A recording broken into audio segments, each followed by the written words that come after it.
Ce podcast est présenté par Mise au jeu.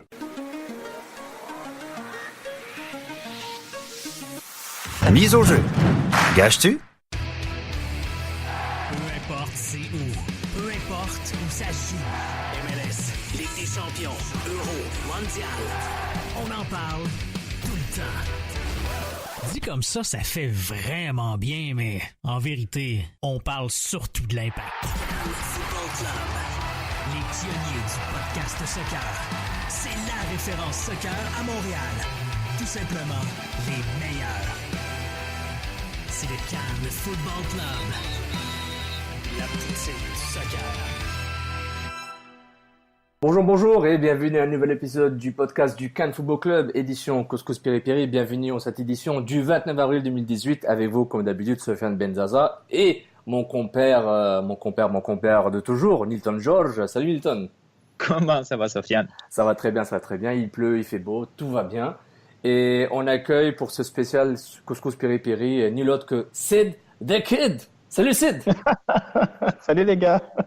Bah oui, il faut donner hommage aux grands. C'est les playoffs NHL, donc tout ce qui est France à Sid, c'est évidemment The Kid, le seul. Donc voilà, un gros panel là, pour revenir sur la grosse défaite de l'Impact. Une autre, la quatrième de suite. Pas la grosse surprise, là, juste la grosse défaite attendue. La grosse défaite, c'est ça. Ils viennent de perdre combien? 4-1 contre Atlanta United FC. Une défaite sans surprise, comme a dit Nilton, au Mercedes-Benz Stadium. Donc voilà, on est là pour débriefer ce match à la sauce Cannes FC. Donc merci d'être là avec nous. Si vous nous écoutez, vous êtes évidemment sur votre application podcast préférée. Vous avez cherché les mots-clés Cannes Football Club Plus avec le signe plus. Donc écoutez et partagez le podcast.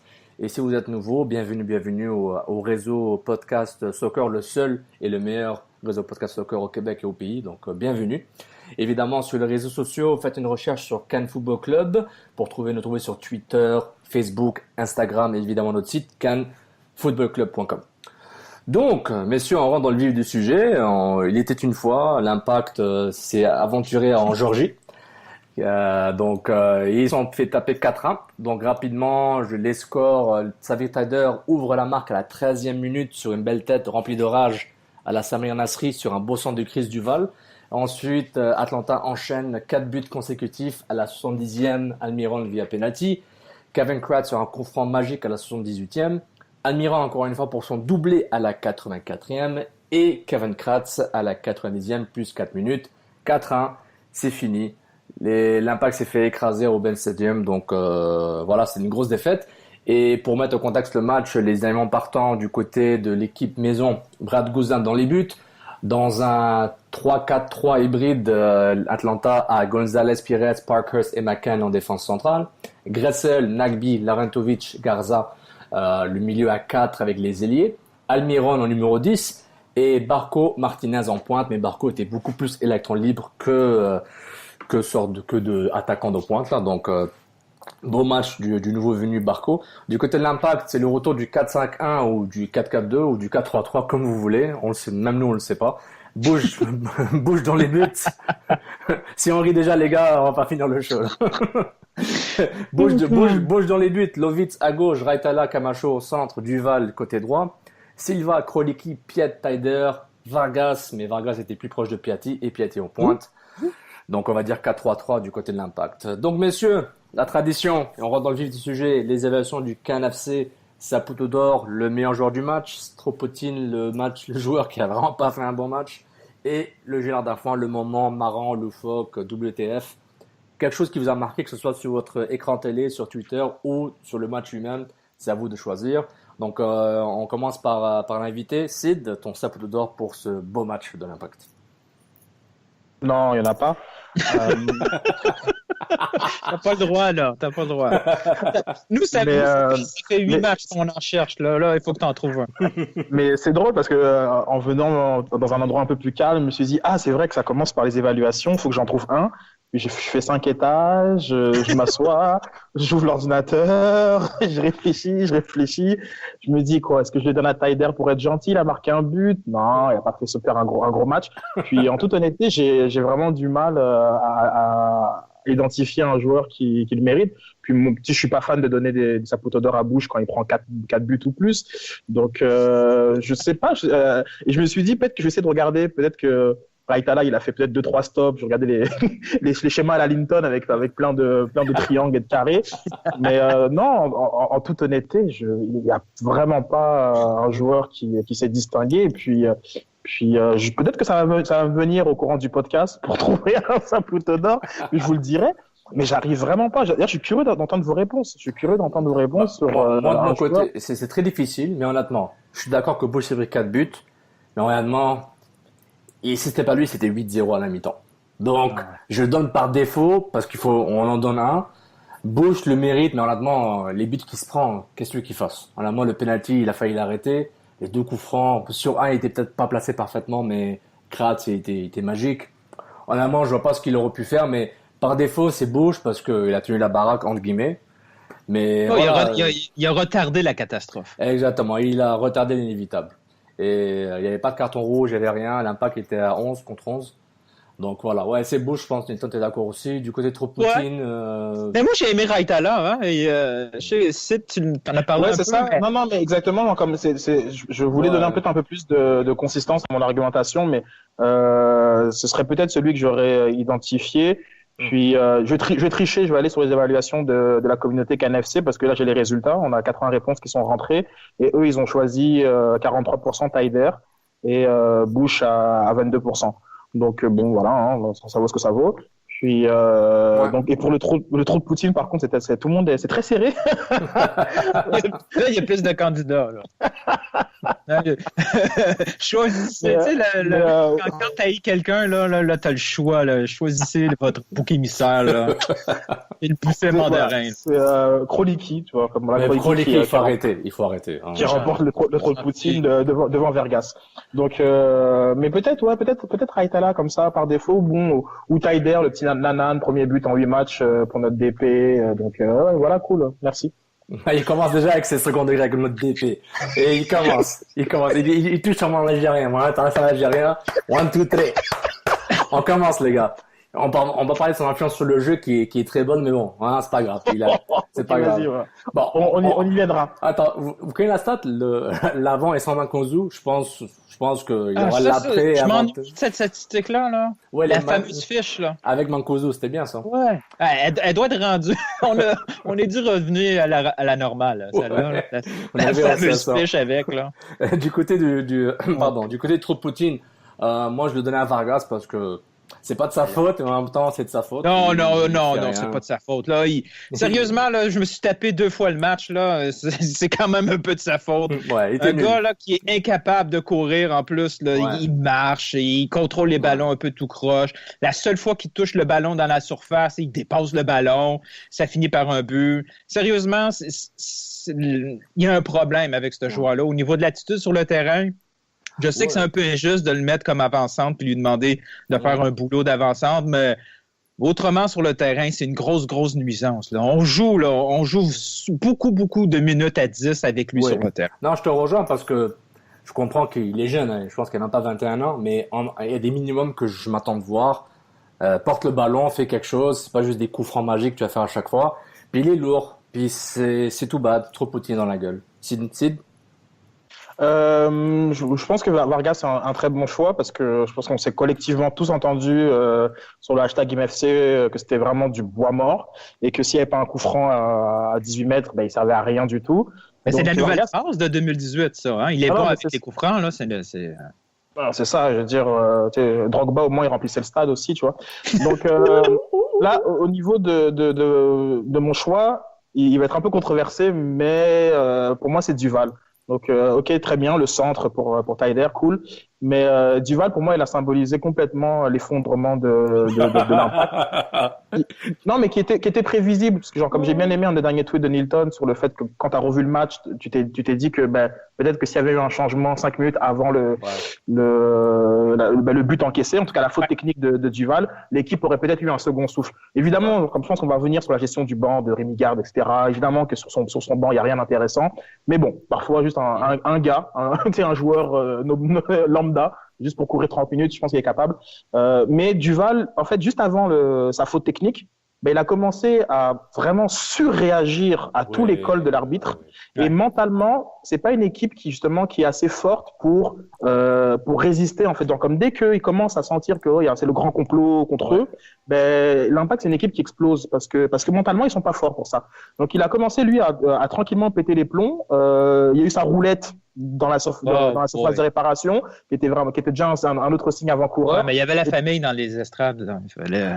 Mais après, mais je suis d'accord avec toi, Sid. On en a parlé un petit peu dans les derniers épisodes, là. C'est vrai. Ça manque de leadership. Ce groupe-là, là, c'est bien beau avoir mis le brassard à Piatti, ça fait des belles photos, mais c'est qui le leader dans cette équipe? T'sais, on aurait pu penser que Taider serait le leader, mais il est trop chaud, là. Dédé, lui aussi, il voit le complot un peu partout. Exactement. Il y en a déjà contre les arbitres. Il manque quelqu'un pour calmer cette gang-là quand ça va mal. Ça m'a pas surpris que, comme de tous les défenseurs, que ce soit lui qui cause vraiment la faute technique avec un magnifique bloc dans la surface de réparation.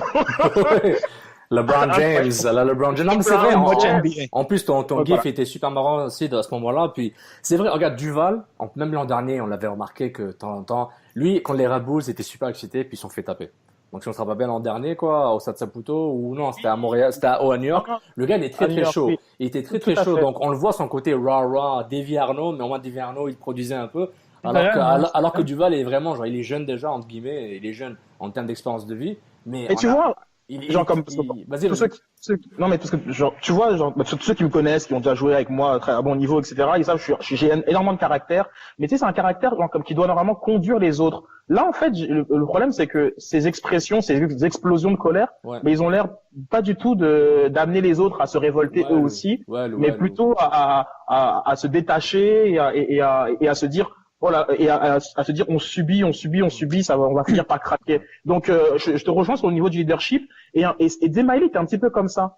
C'était pas constructif en fait la manière dont il pourrissait l'arbitre ou ses coéquipiers. C'était pas une colère qui t'amène à te dépasser un peu, genre je sais pas, on va dire des Rossi par exemple, hein, genre comment t'as envie d'être en colère avec lui et de te battre encore plus. Donc Duval, ça j'avais envie de lui dire, bois une tisane.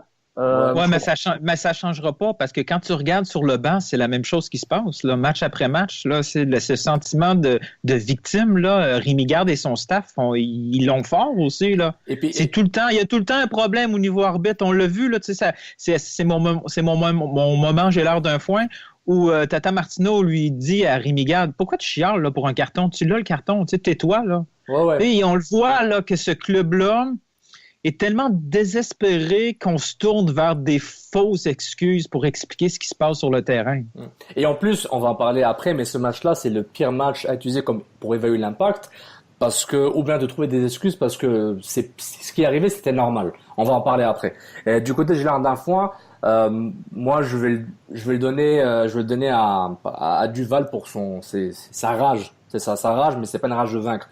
Donc voilà, par rapport à ton Troupotine, ça a du sens, Sid, et par rapport à sa rage, moi, chez Jean Darfoin, comment je vois en train de crier, en train de faire rah, rah, rah, alors que relax. Non, c'est vrai, et on voit clairement. Le troisième but, genre, il voit un hors-jeu dans sa tête, j'ai l'impression qu'il allait frapper l'arbitre assistant. Et on voit la frustration du club, parce que pendant 70 minutes, l'Impact était en bonne forme, entre guillemets, ça défendait, il était solidaire, et puis dès qu'il voit que le match est fini, dès que Gratz met le coup franc, il se dit, OK. Ah oui, c'était dans sa tête, dans leur tête, c'était terminé. Et tout le monde a craqué. Tout le monde savait, genre, c'est fini, les gars. On gagne pas ce soir. On sort avec 0 points. Puis ils le savaient automatiquement. Déjà, Atlanta. Sofiane, toi, dans ton salon, tu le savais, là. Avant le match, impossible. Non, mais à la 70e minute, le but, là. C'était fini. On le savait. Si nous, on le sait, imagine eux autres, là. C'était fini. Encore plus quand j'ai pas vu Mancuso ou Jassamal rentrer rapidement. J'ai dit, OK, c'est bon. Le gars, il veut. Je sais pas ce qu'il fait, on va en parler après, mais c'est fini. Je pense que je choisis pour la symbolique, hein, comme ce qu'il représente. Mais après, bon, Camacho, c'était pas très bon. Piet non plus. Vargas. Genre, comme je veux dire, il y en a beaucoup qui sont candidats à ce trou de Poutine. Mais je trouve que Duval, il symbolise un peu quelque chose de symptomatique chez l'Impact. Ouais, non, c'est un bon point. C'est peut-être le symptôme de quelque chose là le type de l'iceberg qui nous attend là, une grosse surprise. L'iceberg qui avance vers les Titanic, et non pas l'inverse. Donc, du côté de nos fans, on va lire quelques-uns. On a, je pense que c'est un nouveau, ou peut-être pas, non, Alexandre Guindon, Alex_Guindon. Saputo d'Or, Silva, lueur d'espoir du recrutement. Tropotine Vargas n'est pas de calibre MLS. Gérardin Foin, ce qui Il était bon contre Vegas. Il était. C'est vraiment solide, là. Je ris beaucoup parce que. En plus, il nous avait dit qu'il était bon dans les coups francs, là. On le savait pas encore, là, mais c'était vraiment quelque chose d'une coche nettement supérieure à Ontivero. Ça a de l'air. Et surtout, Bernardello. Gérardin Foin, ceux qui demandent des miracles à garde avec cet alignement. Donc, Alain Gardon a donné ses évaluations CanFC pour le post-mortem. Donc là, il vient de Luis Silva, Vargas et Gardon. Pour lui, la saison est déjà finie. Bon, du côté de Marco Admestrala, Saputo d'Or, Bush ou Raitala, Tropotine Kroleki, il est vraiment le nouveau Mala, ça c'est clair. J'ai ajouté ce commentaire sur Mala, c'est pas Marco qui l'a dit. Gérardin Foin, jeu collectif de l'Impact en deuxième demi. Et un petit dernier pour un peu équilibrer tout ça, Jean-Antoine Richard, Saputo d'Or, Silva ou Taider. Tropotine, Camacho, c'est long, 4 ans. Donc un Tropotine à Camacho et au directeur sportif de l'Impact. Il n'y a pas 4 semaines de fête encore. C'est pas grave, il s'est entraîné donc ça va. Gérardin Foin, moi avec mes billets de saison. Ouch. Oh, donc là il s'en est pris à Camacho, à la direction sportive et au département de vente de l'Impact. Donc aïe. Un beau trio de Sombrero est fait. Voilà, merci. Merci beaucoup à ceux qui participent avec nous et merci à tous ceux qui ont rempli le formulaire Google que le site partage après chaque match pour donner les notes de chaque joueur, les évaluations, la note collective du match, de l'arbitre. Et à ce rythme-là, comme à chaque match, on a de moins en moins de participants. Ça prendrait une petite victoire là, tu sais, contre Chicago, New England, là, durant la séquence de 3 matchs là. Ça prendrait un back-to-back, parce que sinon, plus personne va répondre. IMFC va être pris par. On a commencé à 200 réponses, c'est ça? Exactement. Là, on est rendu à 80 et tout ça. Littéralement, dans 2 semaines, le hashtag IMFC sera dominé par le joueur turc. Par les fans de Iron Maiden, puis le Fonds monétaire international. Il y aura plus de tweets sur l'Impact de Montréal. Ça va être fini. Excusez-moi, je ris beaucoup aujourd'hui parce que c'était de la fatigue, mais désolé si je ris beaucoup. Donc, merci de nous écouter. Donc, vous êtes bien dans le podcast qui parle de foot et non pas de comédie. Donc voilà, Nilton, je pense que c'est le moment de jumper sans transition. Et sinon, avec le troisième choix, qu'est-ce qu'on fait? Mon Dieu, ça m'a pris du temps. Ah non, mais c'était incroyable. Hier sur Twitter, là, les MFC étaient inondés de Bergevin et de Dallin. Ça aura duré 2 heures. Voilà. Non, c'est bon. Ok. Allez, Sofiane. C'est vraiment dans les questions. En plus, j'ai vu qu'il y avait beaucoup de questions. C'est l'effet Ilhan Manzis puis l'effet Bergevin. Bon, Nilton, c'est à l'honneur, c'est toi qui cherches les questions et tu sais très bien les livrer comme une passe de Tyler. Oui. Benoît Tourangeau nous demande, pourrait-il que le problème de l'Impact de Montréal, c'est de se fier uniquement sur l'international pour régler tous les problèmes, que ce soit au niveau des coachs ou des joueurs, alors que pour gagner en MLS, il faut une assise un peu plus solide nord-américaine? Vas-y, Sid. Non, je pense pas nécessairement que ce soit un problème. Je suis pas très orienté sur les nationalités. Je pense que ça prend des bons joueurs, un bon staff. Après, de quelle nationalité, j'ai tendance à me moquer de ça. Je suis très partisan à talent égal, on prend le talent local. J'ai pas de problème avec ça. Mais je pense pas que le problème de l'Impact, ce soit de se fier à l'Europe. Je pense qu'ils avaient besoin d'arriver à un certain niveau d'excellence et de compétences. Et vu les contacts que Joey a fait grâce à Bologne depuis quelques années, c'était plus simple pour lui de se tourner vers l'Europe. Maintenant, c'est aussi la conséquence d'un manque de travail de fond qui est fait au niveau Amérique du Nord. Puis ça fait des années, je pense que Sofiane le disait très souvent, l'Impact serait incapable de faire un excellent échange au sein de la ligue. L'Impact est incapable d'aller chercher des bons draft picks parce qu'ils ont pas un réseau justement de scouts pour regarder ce qui se passe au niveau des collégiales. Donc l'Impact n'est pas ancré vraiment. Braz commence un tout petit peu, on le voit un petit peu entre saisons, etc. Mais ça reste très marginal. Donc vu qu'ils ont rien en Amérique du Nord et que on peut pas nier quand même que globalement parfois le niveau européen est meilleur, se tourner vers l'Europe, c'est pas nécessairement, je vois pas ça comme un défaut. Une assise solide américaine, oui, je suis d'accord avec Benoît, évidemment. De toute façon, avec le nombre de places internationales limité, t'as pas le choix d'avoir un club qui est américain. Donc, mais je vois pas ça comme un défaut. Je crois que sincèrement, ils voulaient une personne compétente, avec vraiment de l'expérience, capable d'amener l'Impact à un autre niveau. Et je suis pas mal sûr que Benoît, comme tant d'autres, lorsqu'il y a eu la présentation du staff de Rémi Garde, était assez impressionné du calibre de son staff, et donc je pense pas que ce soit le problème. Neil. Mais moi, j'ai tendance à donner un peu raison à Benoît parce que au niveau international, tu n'as pas le droit à l'erreur. Là. Tu peux pas te permettre de mettre 500 000, 1 million sur un joueur et de te tromper. Puis, quand ça arrive, il y a des effets, il y a une boule de neige pour la suite. Là, tu es obligé d'embaucher du local avec moins d'argent. Au lieu d'avoir un Kruliki sur le terrain, tu devrais avoir peut-être un gars comme Laurent Turritz, mais tu n'es pas capable. Et même, moi, je commence à m'inquiéter aussi pour les joueurs de l'académie. Ça fait quelque temps là, que les joueurs sont là, puis il n'y a pas de progression, il n'y a pas de solution interne aux problèmes du club. Là, Garde et son staff, là, il est un peu pris avec les joueurs de l'ancienne direction. C'est très, très compliqué. Là. Il voit là, de lui-même. Là, il y a probablement un carnet immense là, de contacts et de joueurs qui aimeraient faire venir à Montréal. Il n'y a soit pas de place, le budget n'est pas là. C'est compliqué de convaincre quelqu'un. Un joueur international de bon niveau qui vient en MLS, il dira pas oui comme ça là, à 28 ans, juste pour le plaisir de venir jouer pour Garde et pour le plaisir de vivre dans une ville francophone en Amérique du Nord. Là. On s'en fout. Là. C'est compliqué. T'sais, on le voit, là, ce qu'on a été capable d'aller chercher, c'est des gars comme Donadel qui, lui, il avait plus le choix, il n'y avait plus d'autres options ailleurs. Là, on se retrouve avec un gars qui vaut 400 000 $ puis qui a joué 7 minutes. Là. C'est un gros problème. Là, il va falloir commencer à utiliser l'argent là, de la masse salariale de façon intelligente. Mais malheureusement, ça va prendre une année sacrifiée. On ne parle pas de transition. Là.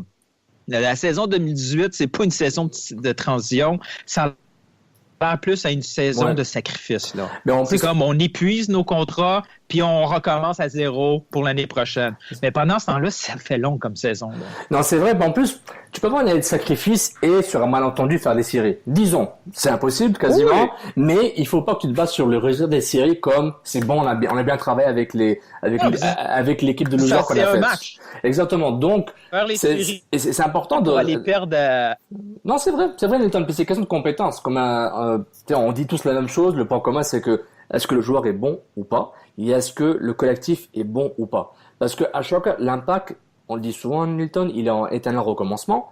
Et ce qui arrive, c'est que l'Impact fait des bonnes choses, certaines bonnes choses, mais le problème, c'est que la moitié de la ligue le fait déjà depuis 2 ans. Donc, il y a un rattrapage à faire. Malheureusement pour l'Impact, Atlanta existe. Et Atlanta a détruit le plan quinquennal de José Saputo. Son plan quinquennal devient un plan bitrimestriel. Ça va trop vite pour l'Impact. Ils sont en retard dans des structures de base. Oui, sauf si tu vois l'exemple d'Atlanta, par exemple, qui a évidemment 2 à 3 fois plus d'argent que Montréal. Ben, cet argent-là, il n'est pas dépensé en Amérique du Nord. Donc, comme Atlanta s'appuie, le noyau de l'Atlanta, ce sont des joueurs d'Amérique latine, et c'est la réponse pour répondre à la question de Benoît. C'est pas nécessairement parce qu'il y aura une dépense qui se fait au niveau de l'Amérique du Nord que tu auras des meilleurs résultats. Non, il faut chercher pour des bons joueurs. C'est ça en fait le point. C'est une question de compétence. Brad Guzan, il vient il était en Angleterre, il est bien. Parker, c'est un gars d'MLS, il est venu un peu après Patrice Bernier, il est bon. McCann, il vient d'arriver. Garza, c'est un Américain qui était au Mexique, il est bon. Nagby, on le connaît tous de Portland, c'est un draft. Gressel, c'est un Allemand qui était drafté en MLS. Donc ils ont 3 ou 4 gars qui sont style MLS si tu veux, mais en fait c'est fini le style MLS. David Arnaud, Colin Warner, même Callum Malas, c'est fini ces joueurs-là. Mais regarde nos internationaux. C'est soit blessés ou sur le banc. Je veux dire, il y a une grosse différence. Là. Les joueurs que tu as nommés dans Atlanta, c'est des titulaires. De très haut niveau. Nos internationaux sont soit blessés, puis on est surpris qu'ils sont blessés, mais c'est sûr, là, quand tu vas chercher un gars de 30 ans et plus, ça vient avec ce risque-là d'avoir des blessures. Faut pas dire mais non, c'est pas de notre faute, là, c'est pas de la faute à Garde, c'est pas de la faute à DeSantis, il est blessé. Oui, c'est de leur faute, ça vient avec ce risque-là. Toujours. Quand tu vas chercher 2-3 gars d'expérience, qui t'es capable de les signer parce qu'ils sont en fin de carrière, ça va. Mais tu peux pas avoir 8 internationaux de 35 ans, là. Et c'est ça, il y a un problème. T'as aussi l'âge, mais t'as aussi le timing du recrutement. Parce que, excuse-moi, Sylvain Camacho, ça vient beaucoup trop tard pour faire une préparation correcte.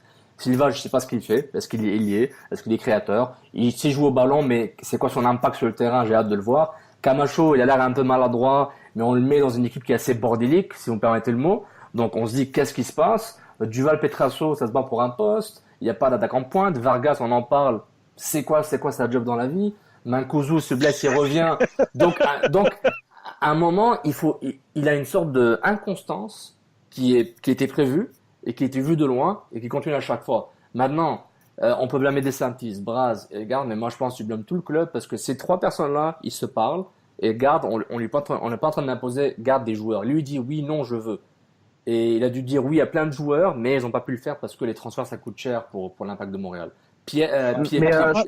Mais pour rebondir sur ton point, Nilton, je pense que c'est ça. On s'entend quand même que le problème n'est pas nécessairement l'international, mais après le type de joueur que tu pars chercher à l'international. Là, rapidement, quand tu vas sur le site de la MLS, c'est sûr, il y a quoi? Il y a que 8 matchs de jouer, mais les 5 meilleurs passeurs, les 5 meilleurs buteurs, il n'y a pas un seul Américain.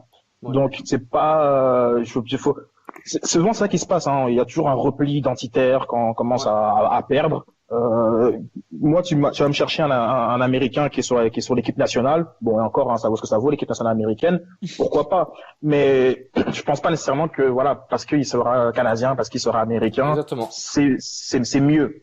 Mais si tu trouves des petites perles qui coûtent pas cher, c'est là où ton moneyball est important. Et le problème, c'est que l'Impact dépense vraiment quoi. Ton tweet, Hilton, il était parfait. Mancuso, 719 000 $. Donatel, 386. Odoro, 330 000.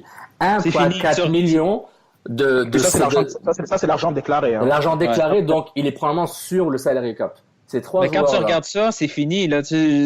Quand tu regardes ces trois joueurs-là qui ont je sais même pas s'ils ont 100 minutes de jouer ensemble, c'est voué à une saison qui ne sera pas dans les playoffs, cette équipe-là. C'est impossible de faire les playoffs quand tu dépenses autant d'argent pour des minutes si peu utilisées. C'est impossible. Des minutes et la qualité qu'ils te donnent en théorie. Même s'ils étaient là, présents, là, au niveau de la qualité, c'est pas assez. Pas en 2018. En 2016, c'est cute. En 2015, c'est wow. En 2018, c'est pas assez bon. Next question. Kevin Duska nous demande: la défense est une passoire et Samuel Piette ne fait plus la job en transition défensive. Est-ce que c'est parce qu'il est en surcharge? What do we do now? Moi, personnellement, ce match contre Atlanta, puis je l'avais dit au début, c'est pas le match à évaluer pour dire que l'équipe n'est pas bonne ou pas. Moi, ce match contre Atlanta, dans aucune situation, à part un miracle, l'Impact sortait du Mercedes-Benz Stadium avec 1 point ou 3 points.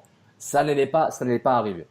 L'Impact a survécu pendant 70 minutes et c'était l'attitude, le caractère et la bravoure. C'était parfait. Ils ont fait le minimum en termes de personnalité et d'émotion et de gestion d'émotion entre guillemets. Au niveau du foot, ils n'étaient pas là pour jouer. Ils étaient là pour marquer un but, s'en aller en cachette, puis prendre 3 points s'ils peuvent prendre le premier vol direction Montréal. Mais en aucun cas, ils avaient gagné.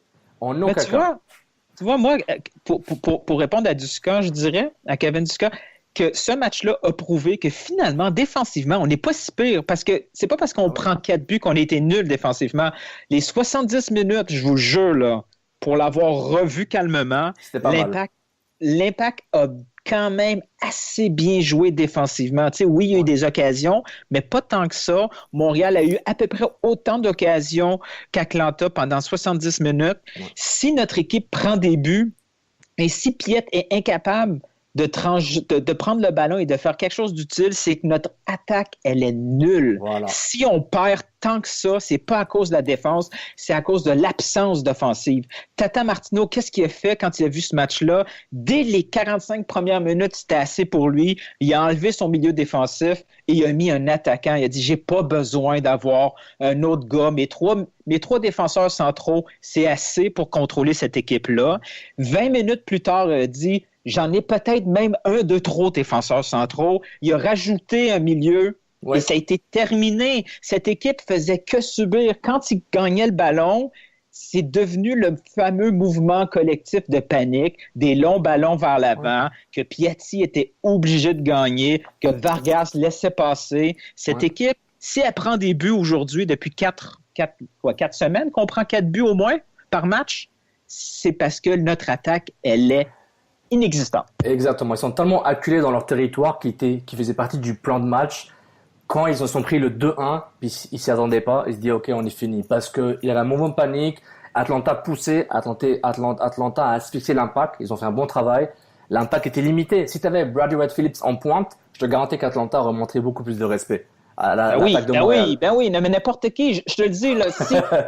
non, mais n'importe quel avançant, il n'aurait pas fait le deuxième changement, le Tata Martino. Il n'y avait plus besoin, là. Même que pendant le match, les défenseurs centraux se retrouvaient dans la surface adverse pour être déjà là. Déjà, il y avait 4 joueurs pratiquement contre Montréal. À chaque ballon centré, il y avait une présence là, immense d'Atlanta et Tata Martino envoyait un autre joueur parce qu'il n'y avait aucun problème. Une fois que le ballon était gagné là, par Montréal, ça prenait maximum 2 passes pour récupérer Tout à fait. Ce ballon-là. Sid. Ben, j'ai envie quand même de responsabiliser Piet. Donc, je comprends ton point de l'absence de l'attaque, mais j'aimerais quand même responsabiliser aussi Piet, donc qui a quand même porté le brassard. Je sais que ça vaut rien pour toi, Sofiane, là, mais on attend plus de lui, et puis je pense qu'on attend aussi vraiment qu'il agisse en tant que patron. Lui, il est plus à l'aise en tant que seul numéro 6, je le sais parce qu'on en a déjà discuté. Mais pour l'instant, on a de plus en plus de doutes sur sa capacité à jouer seul numéro 6, et peut-être que ce serait mieux pour lui qu'il soit dans un système à 2 milieu de terrain. Donc s'il veut jouer seul numéro 6, il faut qu'il en fasse plus. Il faut qu'il en fasse plus lui-même, et dans les consignes qu'il donne à ses 2 8 que sont Kroliki là et Taider, parce que en effet c'est pas la raison pour laquelle la défense prend complètement l'eau, mais on doit s'attendre à plus de sa part, un niveau de jeu un peu comme celui qu'il a montré, je m'en souviens à la Gold Cup, où il était capable d'aspirer les ballons ou d'orienter en fait le jeu vers des espèces de pièges. En fait, il arrivait à conduire les joueurs dans des endroits où ils auraient plus de solution. Et puis ça, on le voit de moins en moins. Donc j'ai quand même envie de responsabiliser Samuel Piet sur ça. Donc je pense que Kevin Duska il a un petit point sur le fait que défensivement c'est certain que oui, là c'était mieux, c'est toujours mieux à 11 contre 11, hein, mais après l'Impact sur le terrain à la base, quand il y a les hymnes nationaux, ils sont 11, hein, ils viennent pas à 10 contre 11, donc c'est aussi à eux de finir les matchs à 11, c'est leur responsabilité, Piet aussi doit pour que l'Impact arrive à mieux, Piet doit élever son jeu. Non, c'est vrai. Et puis, en plus, Piet, officiellement, c'était après le match des Red Bulls, pour moi, il avait perdu son totem d'immortalité, son totem qu'on appelle le totem de Koh-Lanta, là. D'immunité. Son totem d'immunité. Il l'a perdu officiellement. Parce que Piet, il m'a beaucoup plus inquiété contre les Red Bulls que contre Atlanta. Mais, contre Atlanta, lui, il devait couvrir Almiron. Bonne chance. Mais c'est vrai qu'on attend plus de lui. Puis en plus, je vais m'auto-congratuler un peu, parce que j'avais écrit sur ça durant notre saison, je pense même en janvier sur le site canfootballclub.com, pour dire attention à Piet, là c'est sa vraie saison. Parce que il y avait 2 défis. Le défi de répéter ses performances correctes sous Biello, durant les 3-4 mois où il était avec l'Impact, et aussi devoir se prouver à Rémi Garde, parce qu'il avait 2 défis en lui. Répéter, parce que tout le monde le connaît maintenant, lui il connaît la ligue, mais aussi c'est un nouveau groupe avec un nouveau staff, donc lui il aura eu beaucoup de défis à surmonter. Et puis là on voit que c'est difficile. Encore une fois, si par exemple dans un monde magique Linuen arrive demain, puis c'est Taider et Piet devant la défense, je me dis ouais, ok, je pense que ça va aller. Mais le problème c'est que l'Impact joue pas, et je suis d'accord avec toi, Sid. Piet mérite de se prendre quelques jab, uppercut un peu, est-ce qu'il mérite par rapport à ses attentes par rapport à son âge, parce c'est pas un gars de 32 ans là, il a à peine 23 ans. Donc il y a des attentes par rapport à lui, et Kevin a un peu raison par rapport à l'assise défensive. Mais je pense que si tu prends ce que Nilton et moi ont dit, ce que tu as dit avec Kevin, je pense que ensemble on a la réponse entière pour expliquer. Non, oui, parce que évidemment, par exemple, comme Nilton, il a raison. Comme le raisonnement de Nilton, il s'applique totalement contre LAFC. Oui. La première mi-temps de LAFC. Dans le fond, c'est vrai que quand t'attaques, tu défends pas. Enfin, c'est logique aussi. Genre, et l'attaque est souvent aussi la meilleure défense. Ouais. Donc, si l'Impact est plus dangereux offensivement, plus intelligent dans ses choix, etc., évidemment que ça enlève la pression à la défense. Donc, je suis d'accord avec Nilton que parfois le problème, c'est qu'à la récupération du ballon, 2 secondes plus tard, c'est l'adversaire qui l'a encore. C'est vrai. Et c'est là que ça devient un problème pour Piet, parce que Piet, il en gagne des duels. Là. Il en gagne un, il récupère, il essaie de reconstruire, ça fonctionne pas. Il regagne le deuxième duel, ça fonctionne pas. À un moment donné, là, il se fait trapper. Mettons, disons qu'il est obligé de couvrir Almiron parce qu'Almiron dézone. Oui. Le problème, c'est une fois qu'il est rendu devant Taider et devant Krolicki, il y a une occasion de but, et là, tout ce qu'on va dire, c'est où est Piette? Ben, il est où Piette? Mais tu t'as vu le travail qu'il a fait? Il a déjà fait son boulot. Le problème, c'est que les adversaires ont compris un peu comment fonctionner avec Montréal. Il faut sortir Piette du jeu. Il faut s'occuper de lui, le sortir et laisser les autres joueurs un peu dans le trouble. Taider, moi, je suis vraiment déçu par son jeu défensif.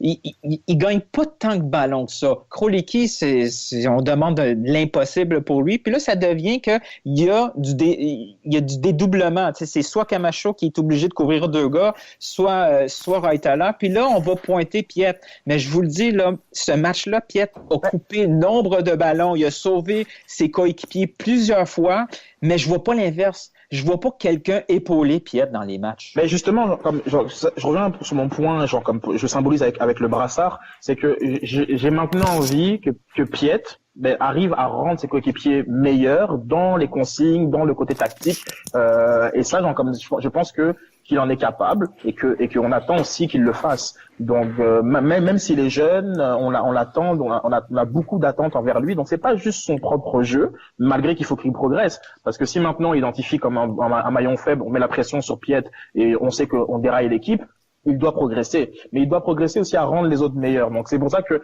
pour moi, Piette c'est pas le principal problème de l'Impact, là. Attention, c'est pas du tout ça que je dis.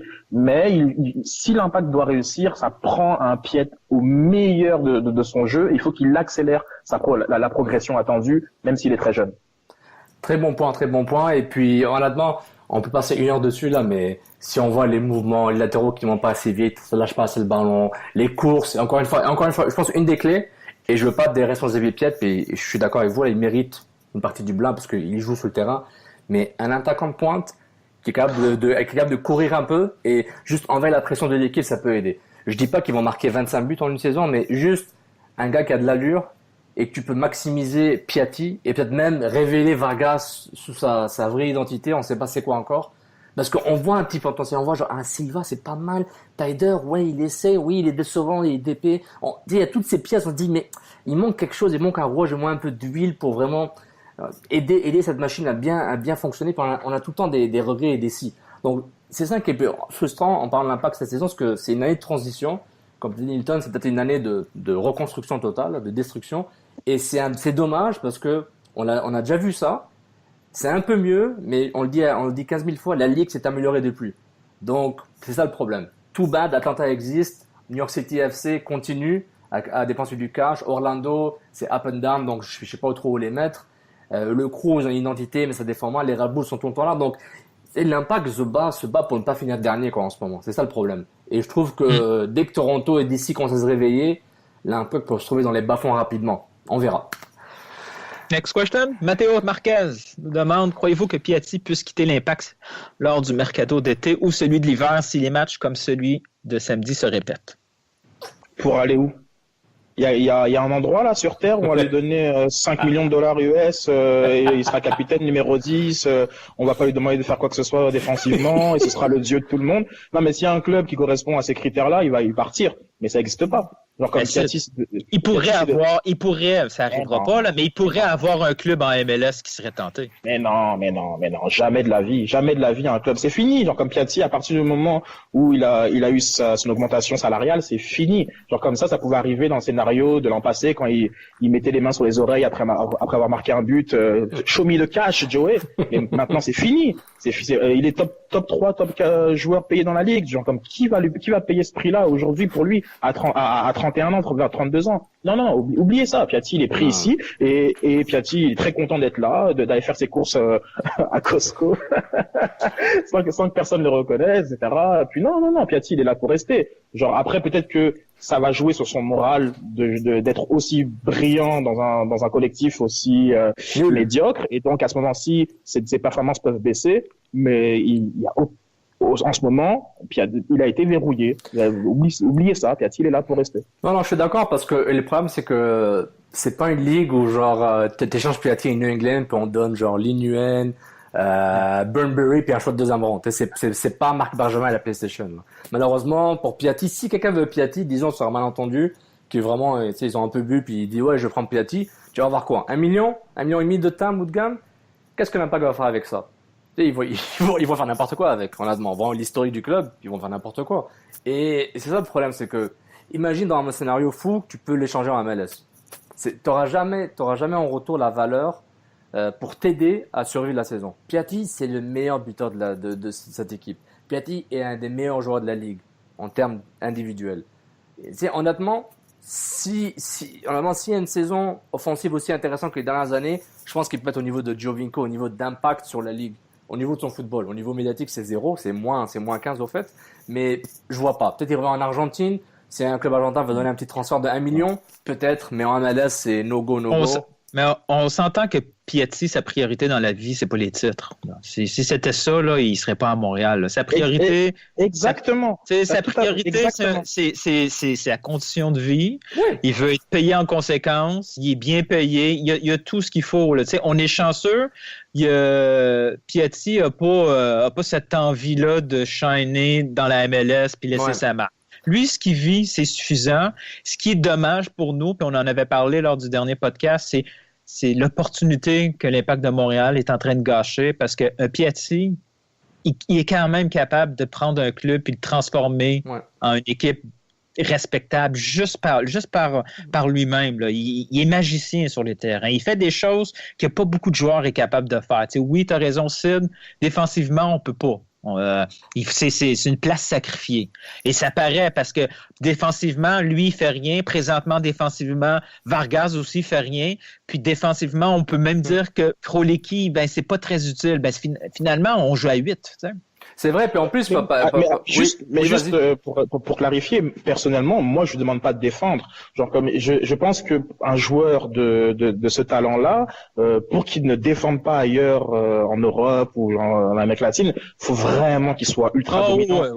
Et donc c'est pour ça que je dis simplement que Piatti, il trouvera pas meilleur environnement ailleurs au niveau genre comme de l'amour reçu par les fans, au niveau du salaire, au niveau de tactiquement de sa liberté. Je vois vraiment pas à ce stade-ci son âge, il peut pas trouver mieux. Et genre il y a 1 an et demi, j'aurais pas dit la même chose, mais aujourd'hui, c'est fini. Piatti, il est là pour rester. Et plus ça va avancer, moins sa valeur sur le marché va augmenter. Donc, je vois même pas comment un scénario où Piatti quitterait. Donc, c'est pour ça que je suis assez à l'aise avec le fait que...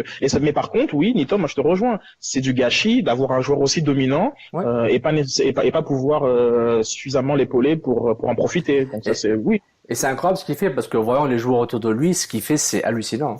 Parce que Giovinco, il joue avec Bradley, puis Altidore. Almiron joue avec Barco maintenant, avec Martinez, puis il a Tata Martino comme coach. Villa, il fait un peu tout seul aussi. Red Phillips à New York, ils ont construit une équipe autour de lui. Et Piatti, il fait tout, hein. Il manque plus qu'il fixe le Wi-Fi à San Saputo, qu'il fixe la plomberie. C'est bon. Le gars. Malade. Non, mais imagine.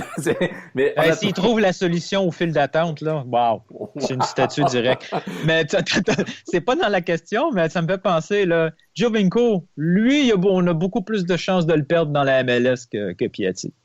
Oui, parce qu'il a presque tout gagné. Dommage, Toronto n'a pas battu Chivas, Guadalajara.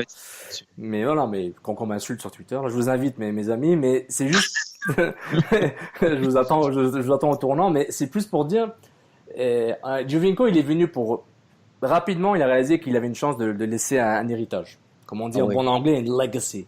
Tu vois, puis l'héritage de Giovinco, c'est qu'il a marqué la MLS en 2 ans et demi. Et c'est déjà hallucinant. Et puis Giovinco, encore une fois, il a, en voyant son âge, à quel âge il est arrivé, puis le talent qu'il avait, être en MLS, ça n'avait 0 sens. À part les 9 millions de dollars US qu'on lui donne par année. Mais il s'est donné un autre objectif. Exactement. En plus du portefeuille, il a dit, moi, je suis pas juste ici en touriste. Puis il s'est motivé. Je vais prouver que... Exactement. Puis il joue. Puis Piatti aussi, comme tu as dit, Sid, il a le confort du travail, les conditions de travail, les conditions sociales parfaites. Et en plus, il se donne. Et en plus, il travaille. En plus, il marque 15-20 buts. Et c'est ça la beauté de ces joueurs-là, c'est que ils sont altruistes, même s'il faut que ce soit un peu égoïste dans le jeu, parce que sinon ils marquent pas 15-20 buts, mais il faut profiter de ce momentum-là. Et puis Toronto, ce qu'ils ont fait, eux, on va acheter 4-5 joueurs top, on fait du moneyball pour le reste, le Tam et le gars, on le maximise pour amener des Vasquez et d'autres gars et des Vanderbilt, et puis on vise de gagner, de faire un triplé chaque année. Toronto, chaque année, ils se disent, c'est un triplé. Wow, quel joueur! Mais il joue bien. Il joue bien.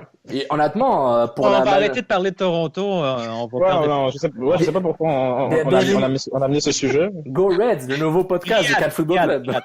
Riyad a une bonne question, là. Ça va mettre encore, je pense, un peu plus de feu. Riyad nous demande, la gestion de match de garde, on en parle ou pas? On a été plus dur envers Biello l'année passée. Non, ça c'est faux. Je pense pas qu'on a été plus dur envers Biello. Biello, c'est une année catastrophique. Parce que là, on va commencer un petit peu à réécrire l'histoire tranquillement, pas vite, et puis on va penser que c'était magique. Non, Biello, on a eu une année catastrophique, des résultats vraiment médiocres. Pas faire les séries, c'est vraiment. Donc il y a rien en fait à chercher de Biello, et puis je pense que Biello, il y a peut-être même d'ailleurs de la complaisance parce qu'il est Montréalais, parce que voilà, et il y a eu même OK, je vais t'arrêter tout de suite. Complaisance. Je vais te lancer dans un truc qu'on devrait pas aller. Oui, s'il te plaît, vas-y. Oui, il y avait de la complaisance montréalaise envers Biello l'année passée, puis on était un des premiers à le dire, hein. Mm-hmm. Est-ce qu'il existe présentement de la complaisance française à Montréal sur garde? Il y a une indulgence. Oui. Moi, je pense qu'il y a une indulgence. Non, oui, mais à plusieurs niveaux. Donc, comme je suis d'accord, oui, il y en a une. Je vais pas le nier. Je pense que Garde est une personne articulée, charmante. On aime bien aussi ses compétences et ce qu'il apporte. Et alors, donc, il transmet une image d'intelligence. On s'entend. Donc, oui, il y a une forme de complaisance qui est aussi la complaisance il faut lui laisser du temps. Donc, de toute manière, il y a comme qui pensait vraiment que l'Impact allait tout casser cette année. J'ai eu d'ailleurs faire une petite mention à Michel Groux. Michel, je te salue. C'est celui qui fait le Pops board. Vous savez là les résultats, les prédictions au début du match. Oui. Alors moi je suis parti sur sa photo parce que il faut qu'on repasse dans le contexte. Il y a eu environ 85 personnes qui ont participé à son board. 56 ont mis une victoire d'Atlanta, 16 ont mis un match nul, et il y en a 16 qui ont mis une victoire de l'Impact. Donc ça veut dire quoi? 20% des gens attendaient la victoire de l'Impact. 80% pensaient que l'Impact n'allait pas remporter les 3 points hier. Donc je sais pas pourquoi on fait des surpris. Vous-même, vous avez tous vos prédictions là qui sont visibles là sur le pops de Michel. Donc je vois pas pourquoi on est surpris de la situation. Ça va mettre du temps avant de voir des résultats. En fait, du contenu on en voit, mais peut-être que ça se traduit sous forme de résultats positifs sur la feuille de match. Ça va mettre du temps. Donc oui, t'as raison, Nilton. Il y a une forme de complaisance qui est due à la fois parce que c'est un personnage très charmant, Rémi Garde, son staff aussi, mais aussi parce qu'il y a le contexte. Mais moi, c'est pas autant le résultat. C'est parce que là, présentement, tous ceux qui osent questionner la gestion de l'effectif en cours de match de Rémi Garde se fait toujours remettre sur le nez que Rémi Garde, c'est un gars de niveau international, il sait ce qu'il fait. S'il fait pas de changement, forcément, c'est que son banc est pas bon. Ouais. Il y a une petite clique qui attaque très, très fort tous ceux qui osent critiquer Garde. Hier, j'ai senti quelque chose. J'ai senti quelque chose de vraiment malsain. Moi, j'ai été très longtemps pour l'embauche d'un entraîneur d'été. C'est ce qui correspond, Garde. Et aujourd'hui, forcément, j'ai des questions. Je dis pas s'ils sont légitimes ou pas, mes questions sur la gestion de l'effectif de Rémi Garde, mais on a quand même le droit de dire, c'est-tu normal comment il gère ses matchs? Peu importe c'est quoi ses diplômes. Nils, moi je te dis pas le contraire, comme tu as le droit de questionner tout ça, et moi je te répondais de la perspective médiatique, la perspective de la galerie de presse, parce que voilà, j'ai accès, donc c'est de là que je te réponds. Maintenant, du côté de l'hashtag MFC, de la communauté, c'est vrai que il y a une connivence, même c'est même plus la complaisance, il y a une connivence. Il y a des personnes qui se refusent complètement de remettre en question les décisions tactiques de Rémi Garde, et pour qui Rémi Garde est subi. J'ai jamais autant vu le nom de Braz et de Santis que depuis hier soir, alors que je rappelle que personne ne s'attendait à ce que l'Impact gagne. Et donc à ce moment-là, je me dis si Rémi Garde il est juste là pour subir et que son effectif il est pas capable d'en tirer le plein potentiel, juste voilà, démissionne quoi, pour passer à autre chose. Mais sinon, s'il a une part de responsabilité dans son effectif, dans son 11, dans son 16, dans son 23, on a le droit quand même de questionner les choix qu'il fait. Ah, et c'est pas une remise en question de son caractère ou de ses compétences. C'est simplement, voilà, on se pose des questions. Non, mais c'est vrai. Puis en plus, c'est que j'ai été impliqué dans un débat après le match, la défaite contre Columbus, ça, le début de dernière minute, le penalty là comment il s'appelle de l'attaquant là sur la faute de Raheem Edwards là vers la fin du match. La PAC allait avoir un match nul, mais ils sont repartis avec 0 points. Et puis tout le monde s'est dit pourquoi il a pas fait un changement à la fin pour tuer un peu le rythme. Au début, c'était pas ça. On m'a dit pourquoi il a pas fait un changement. Je dis, mais vous avez vu le banc, tu voulais qu'il change quoi? Donadel pour rentrer? Mais ça sert à rien, c'est catastrophique. Mais après, on m'avait convaincu, oui, au fait, il aurait pu faire un changement pour briser le rythme, pour qu'il n'y ait pas d'action, tu sais, pour tuer un peu le match. Je dis, ok, ça, j'accepte. À la limite, je pense que c'était avec Jérémy Filosa. J'ai eu juste débat il y a peut-être 2 mois. J'accepte. Et après. Oui, et ça, il a reconnu. Oui, l'entrée manquée, entre guillemets, de Donadel. Il a dit, j'aurais pu le faire rentrer, je reconnais. Oui. Mais après, ce qui est drôle, c'est que les gens, comme parfois, les premières impressions, ça reste, hein. C'est comme, à un moment donné, quand Jérémy a commencé à dire, DJ, c'est une diva parce qu'il refuse de me parler à la sortie de l'hôtel comme je le prends entre les toilettes, à ce moment-ci, c'est-à-dire comme, il y a toute une frange de la population, IMFC qui a décidé, oui, c'est une diva. Et ben, c'est marrant, c'est un peu le même phénomène qui s'est passé. Oui, il aurait pu faire entrer Donadel. Moi, à titre perso, ça n'aurait rien changé. Mais genre, depuis quand on fait entrer Donadel, ça fait quoi que ce soit comme différence. Ouais. Donc, je pense mais par contre, c'est resté le côté, est-ce qu'il subit les matchs? Est-ce qu'il réagit? Est-ce qu'il est capable de, et après maintenant, tous les changements qu'il a fait par la suite ont été analysés avec dans ce prisme. Est-ce qu'il est capable d'influencer le scénario du match ou est-ce qu'il subit le match? Sauf que, entre-temps, il y a eu des blessures et entre-temps, lui, il se retourne vers son banc et légitimement, il voit pas des solutions. Il ne voit pas des solutions. Ouais. Parce que quand tu laisses 1,5 million de dollars en salaire sur le banc, comme il fait avec les Mancuso, les Oduro, tout ça, il ne voit pas en ces personnes-là des solutions à ces problèmes sur le terrain. Et c'est pour ça qu'il rentre pas. Et ça reste que, je vais faire l'avocat du diable parce que je suis pas convaincu non plus que effectivement il y a des solutions sur le banc pour changer le match. Mais quand même, là, quand on regarde le match, puis on voit un Vargas qui reste sur le terrain, puis on dit tout le monde sait qu'on a besoin d'un avant-centre. Et il y a Jackson Hamel, et si Mancuso est habillé, c'est qu'il est capable de jouer, là, à moins qu'il ait juste fait le voyage avec Fanny, puis on fait un tirage au sort pour savoir lequel qui allait rester sur le banc. Mais, tu sais, Jackson Hamel sur ce terrain-là, là, je vous le dis, là, il n'aurait pas été touriste. Il aurait fait une différence dans ce match-là. Oui, les solutions ne sont pas énormes sur le banc. Je suis d'accord. Mais dire qu'il n'y a pas de solution, cette pilule-là, je la trouve un peu grosse à avaler. C'est pas si vrai que ça.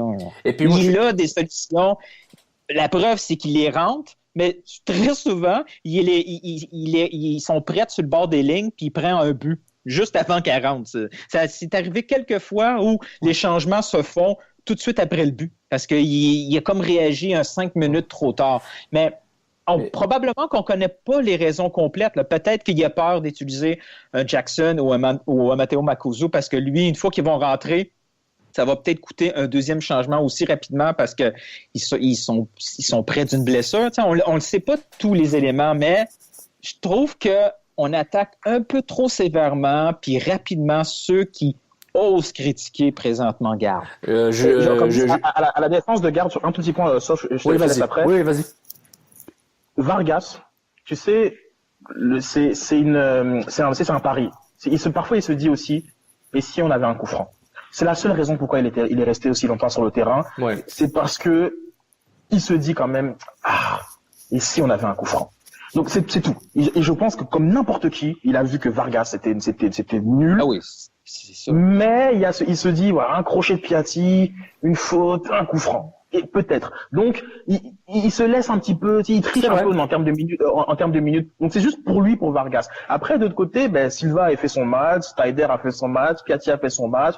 Donc, Kroliki, ok. Mais, donc, il se dit, bon, les autres méritent pas nécessairement de sortir. Et Vargas, c'est ma carte cachée. Ouais. Donc, c'est peut-être un peu pour ça. Comme je cherche des explications, genre, c'est un peu pour ça. Non, mais c'est, et après, il y a l'effet domino de, si, quand même, si Fanny et Cabrera sont sont là, ben ça fait 2 personnes qui sont pas sur le terrain, qui seraient sur le banc et qui seraient peut-être utilisées à dicter un effet domino quand même avec ces absences-là. Donc bon, voilà. Non, c'est vrai, c'est un très bon point. Puis je rejoins les deux. Et puis, comme j'avais dit, mon histoire de Columbus, c'est mon débat avec Jérémy Filosa. Puis les gens qui tweetaient entre nous et avec nous, c'est que j'étais pas d'accord de dire, faites pas un changement pour changer. Mais après, on m'a convaincu pour briser le rythme. Ah, à c'est la limite, vrai, oui. c'est vrai. Mais ce qui m'a dérangé, c'est que c'est quand Almiron, honnêtement, on le savait, quand Almiron marque le penalty à la 70e, entre nous, et pas entre nous, là, entre tout le monde qui nous écoute, on savait que c'était fini. On savait que Atlanta allait juste appuyer sur l'accélérateur. Parce qu'en plus, il marque un penalty sur un centre. Bon, comme tu as dit, Sid Duval fait jouer à l'NBA, mais c'était l'impact, tu tenais quand même entre guillemets, même sur cette action, l'impact défendait le mieux possible. Mais quand on avait le Villalba qui montait, Mancan qui montait, c'est Mancan qui fait le stand, je pense, qui était un défenseur central qui est monté côté gauche.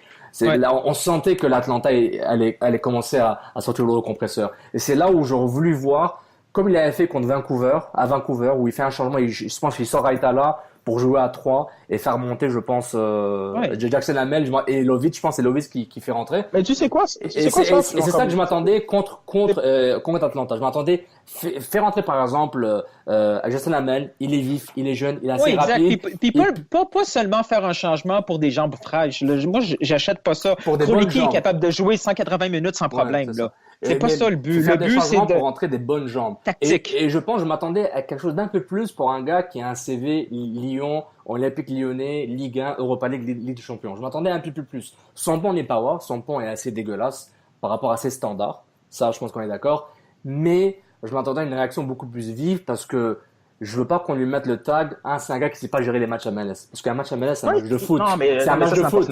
Exactement. C'est n'importe quoi. C'est ça. Il sait le gérer. Oui, exactement. Mais Reviens- c'est comme tu l'avais dit avant, on veut pas lui mettre un tag. Là, il commence reviens dans le commence à lui contexte du mettre. match. Reviens dans le contexte du match. Genre, Oui. comme dans le contexte du match, tu veux faire rentrer Jackson Hamel. Tu fais rentrer pour qui? Genre, comme ta réponse est Vargas, et moi, je t'explique Vargas, il ne sort pas. Je suis parce que, à cause d'un hypothétique coup franc. Oui, c'est juste ça. Donc, maintenant, après, les autres, ils ne sortent, dans aucun scénario, tu fais sortir les autres. Genre, comme, Non, il y a rien d'autre à faire. Il y a rien d'autre à Il y a faire. rien d'autre à faire. Et c'est pour ça que Mais là, c'est là que je suis pas d'accord avec toi. Le maudit hypothétique coup franc, là, c'est devenu comme un mirage qui nous coûte des matchs. Parce que Vargas va nous coûter 5, 6, 7 occasions de relance claires parce qu'il est malhabile sur le terrain. Le maudit coup franc, là, il vaut pas la peine. Il vaut pas. Je préfère justifier le coup franc.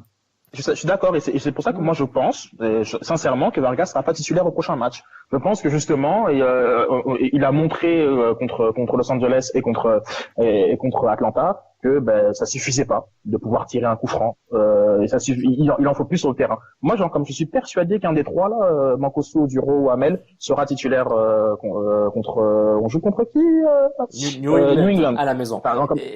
Persuadé qu'il sera titulaire. Non, et je suis d'accord avec toi aussi. Ce qui est intéressant, c'est qu'on voit la différence du niveau. Toronto, bon, à Montréal, ça aurait dû être un partout, même 2-1 pour Toronto. Mais Columbus, Toronto, Seattle, bon, Seattle a aussi dominé, même s'ils jouaient à 10, l'impact jouait différemment.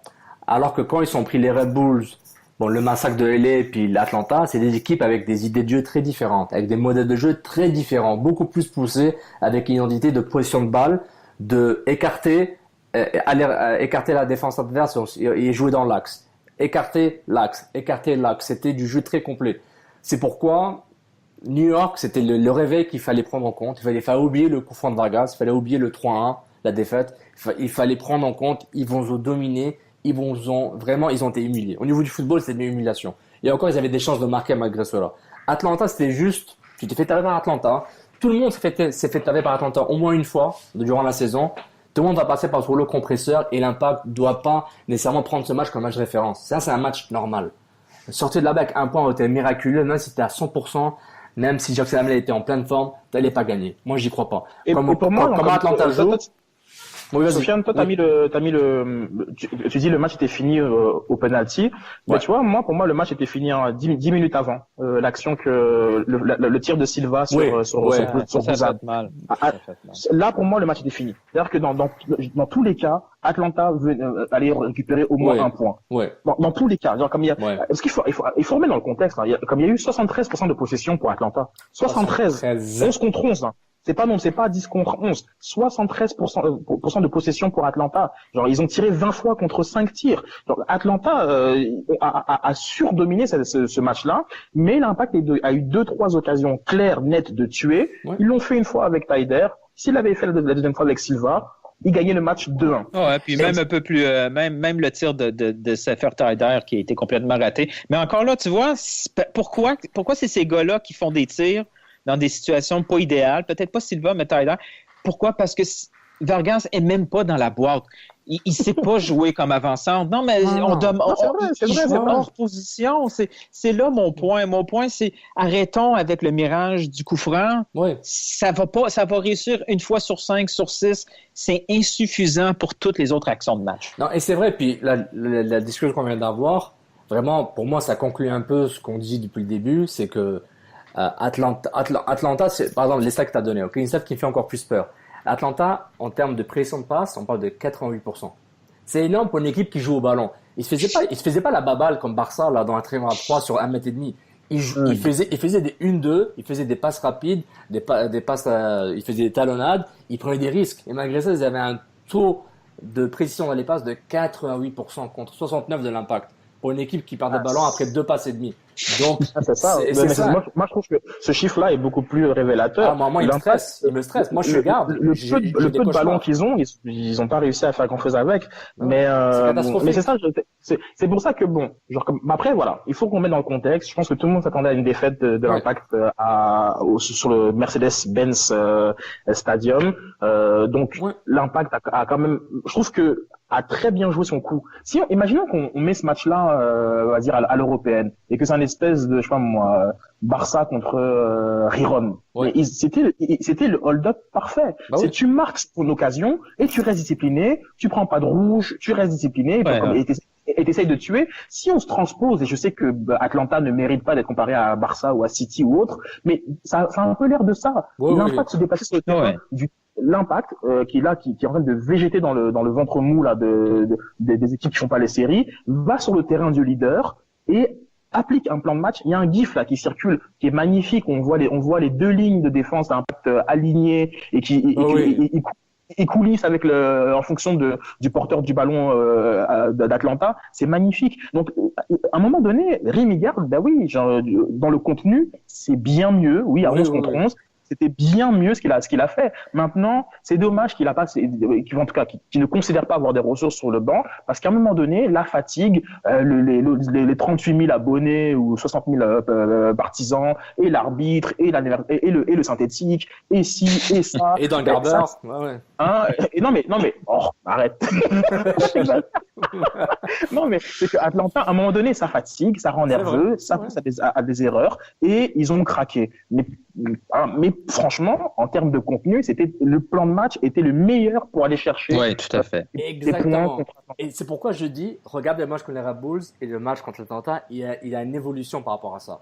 Les Red Bulls, ça faisait peur parce qu'ils sont fait malmener. Atlanta, ils ont survécu assez longtemps. Et je vous dis tout de suite, quand t'es Piet, quand t'es Taider, t'as le ballon, tu le gagnes. Après avoir tapé dans les crampons d'Altidor, te taper le pressing de Martinez, tu lèves la tête, il n'y a personne devant toi à qui passer le ballon. Exact. Tu fais quoi? Tu cours 30 mètres et tu espères ne pas perdre le ballon.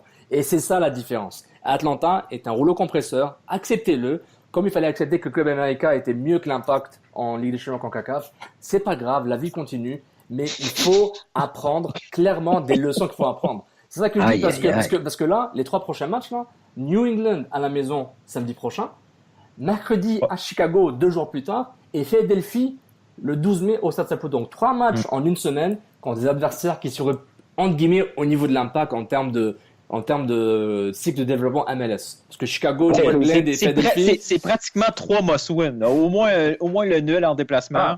Merci. C'est 3. Pourquoi les guillemets, sauf pour moi, ces 3 matchs-là, il faut Si l'Impact ne va pas chercher entre 7 points, voilà. Ah oui, mais on l'a dit. Je parlais à Newton en chat, j'ai dit, mec, s'ils n'ont pas 7 points, hashtag garde out va commencer, là. Mais je pense même qu'il va commencer, genre, dans le bureau de l'Impact, là, entre eux, là. Ça serait beau, hein. Cette conversation-là, je l'aimerais, là. Je te dis tout de suite. Là, on parle de 4 défaites, là, 16 buts. 16 buts encaissés. L'Impact a déjà encaissé combien de buts? Ils ont encaissé 21 buts. 21 buts en 8 matchs. C'est énorme. Et quand j'ai mis, entre guillemets, cycle MLS, je peux dire New England, Philadelphie, ils jouent un peu comme MLS des années 2000, tu vois. Genre, le recrutement est un peu basique. Ils ont quelques gars internationaux, mais c'est rien de sexy. Chicago, bon, il y a Schweinsteiger, ils ont Nikolic, donc c'est un peu plus MLS 2.0, mais c'est pas Orlando, c'est pas New York City. Il y a rien.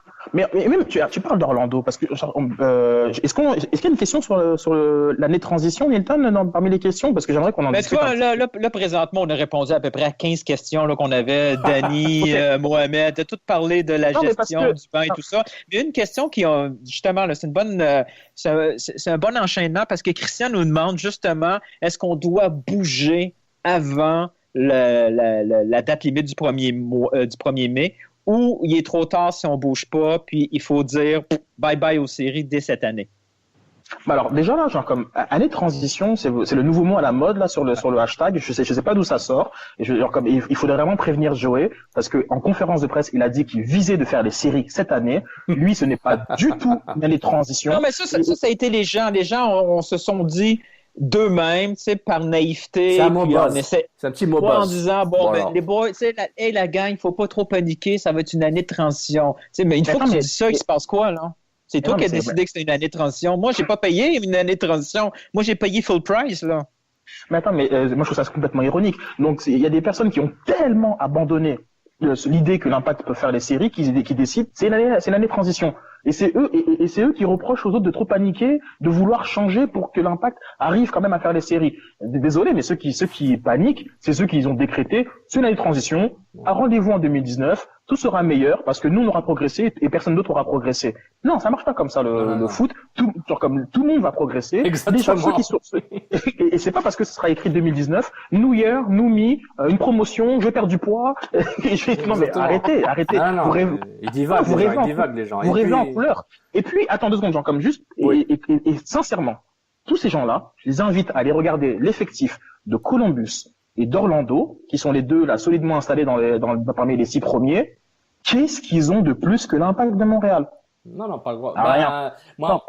Columbus, ils ont des titulaires. Ils ont des titulaires. Ouais, mais nous, on n'a pas 11 titulaires.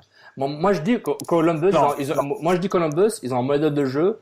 Mais ils ont pas le budget d'Atlanta pour aller. Non. Moi, je prends Bill Harter tout de suite pour diriger cette équipe-là. En termes de direction sportive, ce gars-là, il est excellent. Mais il n'a pas le budget d'Atlanta.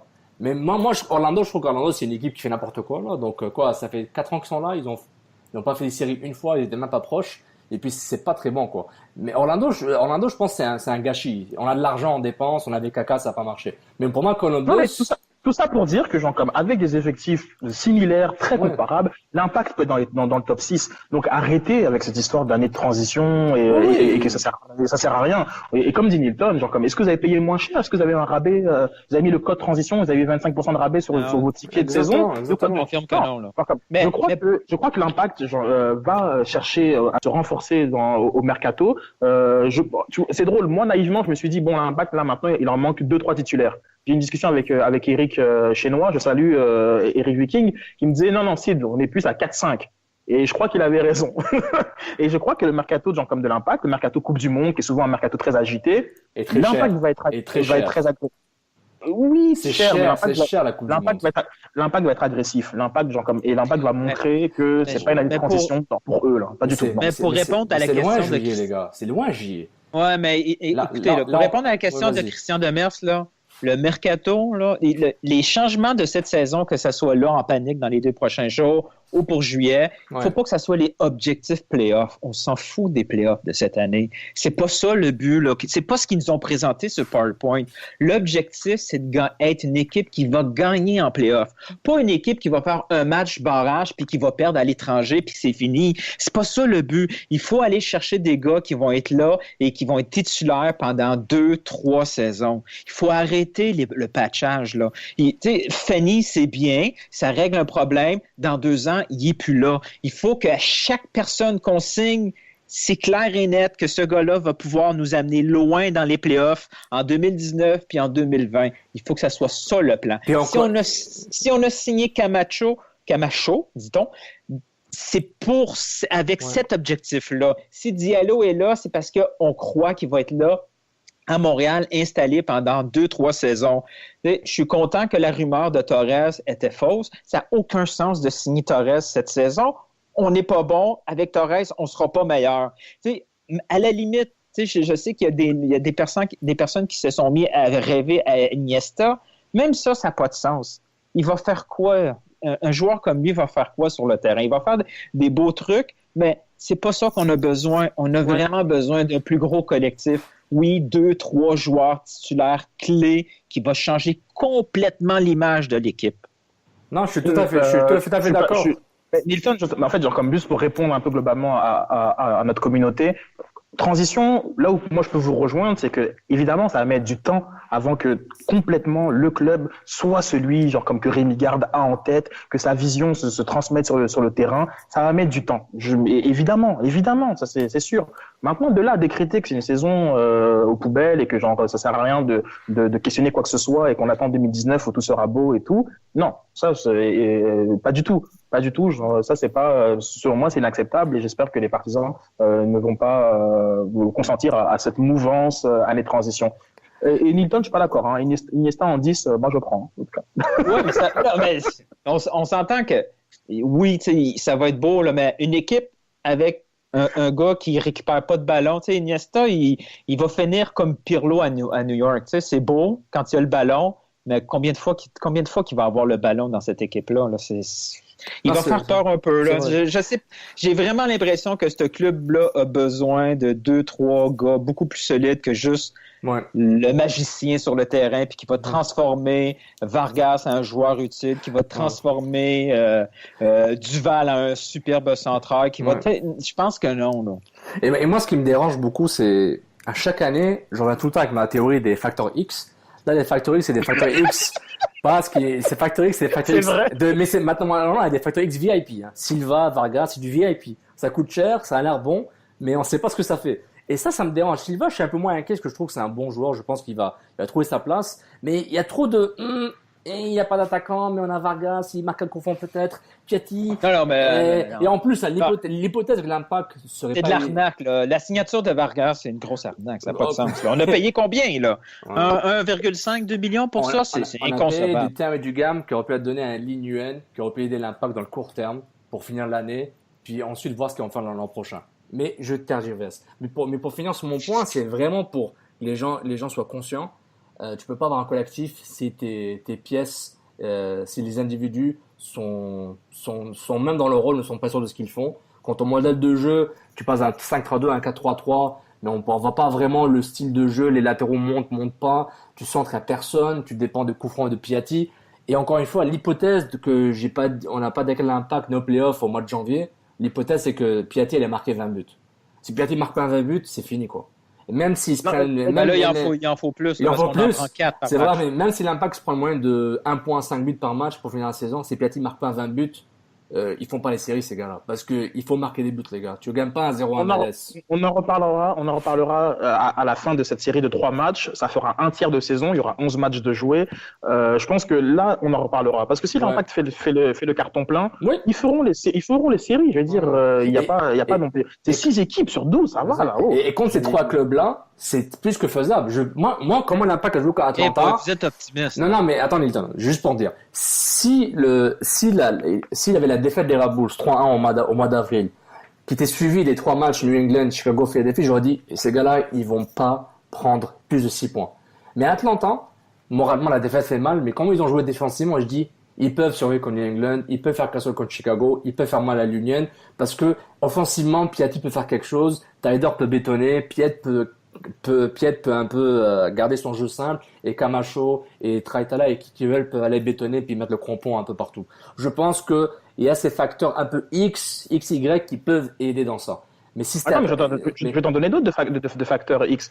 Le début de saison que tu fais 6 fois sur 8 sur la route, de prendre 6 pénaltys, genre comme même, et 6 pénaltys qui sont justifiés, hein. Oui, c'est ça que je dis. Mais je ne crois pas que l'Impact va en prendre autant, aussi fréquemment dans le reste de la saison. De finir 3 ou 4 matchs à 10, encore une fois, même si ça peut être justifié, je ne crois pas que ça va leur arriver autant. Oui. Donc, il y a quand même et un nouveau staff, il y a quand même des circonstances atténuantes. Oui. Là, maintenant, genre comme Nilton, genre comme aujourd'hui, on va dire que je peux me mettre dans la catégorie des optimistes. Dans un mois et demi, je te dirais peut-être complètement l'inverse. Mais en ce moment, je me dis qu'il y a quand même beaucoup de facteurs et explicatifs qui vont pas nécessairement se répéter ou qui seront complètement atténués dans les semaines qui suivent et qui font que j'ai encore espoir. Donc, genre, comme là où j'ai vu l'Impact résister très très bien contre la meilleure équipe de l'Est. Donc, j'ai encore espoir à 11 contre 11, genre comme avec des gens qui sont pas blessés, de voir un Impact qui 5-6e. C'est complètement possible. Et puis Pendleton, vas-y Georges, vas-y. J'ai failli sortir mon hashtag aujourd'hui, puis je me suis calmé à la toute dernière minute. J'ai fait des petits calculs mathématiques. L'année passée, là, ça a pris 50 points pour être 6e, OK? Là, on a 6 points. Il reste... Arrêtez, là. Attendez un peu, là. Il reste 11... Il reste 13 matchs à l'étranger, OK? Combien de matchs qu'on peut aller chercher à l'étranger, selon vous? 5. 5 victoires? Ouais, 5. 5 victoires? Ouais. Attends, c'est étranger où? C'est l'Ouest? C'est étranger à Chicago? Je suis pas convaincu que ça soit très important, là, présentement. Vas-y, on y va avec 5, disons. On y va avec 5. 5 victoires, wow, vous êtes... 4. Donc 12 points. Donc, tu as 12 points. Wow. OK. Là, il reste à domicile. On a 2 matchs de fait à domicile. Ouais. Donc, il nous reste 15 matchs. Ouais. Quelle fiche là-dedans? Ouais, on va devenir la fameuse forteresse qu'on n'a jamais été, là. Ouais, exactement. Sérieusement, là, ça commence à être compliqué, gang, là. Si on est capable de gagner, mettons, moi, je vois 2 ou 3 victoires maximum à l'étranger. Peut-être. Tu veux un facteur X, Sofiane? Tu veux un autre facteur X? Un énorme facteur X, la dernière place du Toronto FC. Parce que je te garantis qu'ils finissent 3e en fin de saison. Oui, donc, exact. Ils vont aller taper beaucoup d'équipes et ça va aider à l'Impact. Ça va aider, c'est vrai. Mais on l'a dit, là, présentement, il y a des équipes qui sont beaucoup trop hautes pour nous. Là. Ceux contre qui on doit lutter pour la 6e position. Orlando qui a 16 points, pendant que nous, on a 6. Ouais. New England qui a 14 points, pendant que nous, on a 6. Columbus, on pensait pas qu'il allait être là. Ils ont 14, eux autres aussi. New York a 12. Là, tout ça, ça va finir devant nous. Toronto, on a 4, mais ça va finir aussi encore devant nous. On est pas mal dans le trouble, là. Je vous le dis, là. Mais mathématiquement, ça devient compliqué. Il va falloir qu'on devienne une équipe régulière. Mais vraiment, on n'a jamais été capable. Nilton, je rejoins le côté négatif, là, puis on le ressent depuis janvier, Nilton. On a demandé, dès que j'ai vu dès qu'ils ont vu qu'ils ont pas pris d'attaquant de pointe, j'ai dit, ces gars-là, ils sont sérieux, ils prennent pas d'attaquant de pointe. Ils font vraiment n'importe quoi. Mais, ce qui va m'inquiéter, c'est que comment leur comportement dans leur jeu contre les fameux matchs New England, Chicago, Philadelphie. Contre ces 3 équipes-là, s'ils sont pas capables de jouer un minimum du football correct, et je garde espoir parce que j'ai vu Silva jouer, je dis, il est pas mal, et c'est Tyler qui me donne espoir. Parce que Tyler, je vous ai dit, non, mais je dis, Nilton Voice, tout à fait, Sid. Et puis, non, c'est vrai, en plus, que Tyler me donne encore espoir. Il aurait pu s'appeler Bellotti ou je m'en fous. Non, mais ça donne qu'il s'appelle Saphir. C'est Saphir, exactement. Tyler, la pierre précieuse du milieu de terrain. Un jour, j'aurai mon jouant aussi sur le terrain, puis je vais vous dire, regardez ce jouant. Non, mais le club. En termes de jeu, si Tyler n'était pas là, j'ai dit, bon, c'est fini, ces gars-là, ils font pas une série au mois de février. Parce que... T'imagines, ça serait qui avec Rolecki si Tyler n'est pas là? Bernardello, c'est super. Mais, il a signé en Argentine, donc il doit être bon quelque part. Mais ce qui est intéressant, c'est que, moi, le Tyler, c'est pas Jim Lee, je vous ai prévenu, c'est un numéro 8 qui aime monter, mais il ne faut pas s'attendre qu'il soit un numéro 10. Mais comment il joue, comment il se comporte sur le terrain, oui, il est nerveux, mais je trouve que avec Piatti, ça marche bien. Avec Silva, il s'entend bien. Avec Piet, il se marche pas sur les pieds. Contre des équipes type MLS pure et dure, les trois dont on a parlé, je pense qu'avec Taider, il pourra aider à faire la différence. Maintenant, ces équipes-là, c'est pas des plots, c'est pas des cônes oranges, ils vont jouer. C'est des êtres humains, ils vont courir, ils vont marquer des buts. Mais avec ces gars, je pense qu'ils peuvent survivre ces 3 matchs-là. Mais s'ils survivent pas, puis ils ont 0 point, moi je vous dis, prochain match. garde. Moi, je trouve que ces matchs-là sont très importants. Oui. On revient à Los Angeles. Los Angeles FC, là, ils n'ont pas existé en première mi-temps. Oui. Si c'était pas genre comme du trou d'air de Cabrera de penser qu'il peut récupérer un ballon par derrière à 2 mètres des buts et que tout le monde, non, c'est pas un carton rouge et tout, c'est pas une action nette. J'aimerais bien voir Piatti genre comme subir la même faute et voir votre réaction. Non, c'est pas une action nette, il n'avait pas le contrôle de la balle. Arrêtez-vous un petit peu avec les arbitres. Oui. Donc là, cette action-là de Cabrera, l'impact est à 11 contre 11. Oui, ils battent LAFC, ça finit 3-1, genre, ou 3-2, ou 4-2 maximum. C'est la seule raison pour laquelle ils perdent ce match, c'est parce que, à 10 contre 11, ils se sont écrasés. Et mentalement, là, c'est vrai que Bremiga va du travail à faire. Cette équipe-là doit arriver à se dire, ok, c'est pas parce qu'il nous manque un joueur que ça y est, le match il est fini. Un peu la même manière que contre Atlanta. C'est pas parce qu'ils ont marqué un but sur penalty que le match est fini. Là, il y a quand même un travail mental à faire au niveau du caractère de cette équipe. Oui, très bien. Mais ces points-là, à 11 contre 11, ils les ont. Et, à un peu d'honnêteté quand même au niveau du contenu, ils ont ces points-là. Oui, et les FC c'était bien, mais malheureusement, les FC en deuxième mi-temps, ils avaient Vela et Rossi. Puis ces gars sont trop forts. Et ça, le problème, c'est qu'ils ont survécu, mais les FC, ils ont eu un peu de chance, puis ils ont du talent. Puis en deuxième mi-temps, ils ont pu vraiment faire mal physiquement et mentalement à l'équipe.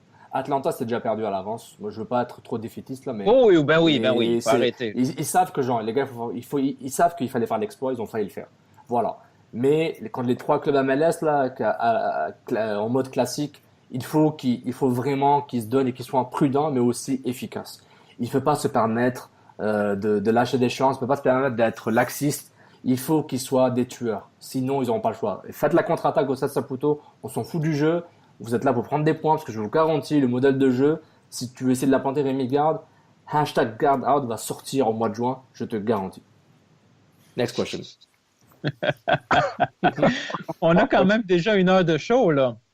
Oh boy. Qu'est-ce qu'on pourrait sortir comme dernière question, disons, là? Tiens, Maximus nous demande, du 11 de Montréal, combien sont réellement partants ailleurs dans la MLS? Après, bon, on va dire, imaginons la MLS médiane, hein, pas la MLS Atlanta, ok, ni la MLS Strass Payet Los Angeles. Donc la MLS médiane. Bush a une place ailleurs en MLS. Bush a une place. Colorado, Houston, ouais. Ouais. Lovitz a une job en MLS. Cabrera aussi, malgré tout ce qu'on peut dire, il a une job en MLS aussi pareil. Après, bon, Camacho, j'attends de voir un peu plus. Duval, j'en ai déjà vu assez. Piet, oui. Donc ça, on est 1, 2, 3, on est à 4. Ouais. Après, Taider, oui. Piatti, oui. C'est terminé. Voilà. Et même que t'en as 2 là-dedans, Lovitz titulaire dans n'importe c'est limite. Mais Lovitz pas titulaire. Lovitz peut-être dans un 18 là. Tu as un bon 18, il est payé, il est content. Tu vois, le gars, il fait les voyages, il a ses Air Miles. Mais pour moi, Piatti, Piatti, pour moi, il joue dans n'importe quel club en MLS. Honnêtement. Non, mais attendez, j'ai dit la MLS, le club médian. J'ai pas dit les meilleurs clubs. Oui, mais je suis d'accord. Et je te rejoins. Je veux juste ajouter une couche de plus. Piatti, en plus, il joue dans n'importe quel des autres clubs. Même Atlanta, ils vont mettre de côté Vidalba. C'est moi. Assis-toi. Je vais mettre Piatti avec Almiron et Martinez, c'est correct. Tu vois, je sais que j'ai dit un truc très mais voilà. Mais oui, on est d'accord sur ces joueurs-là.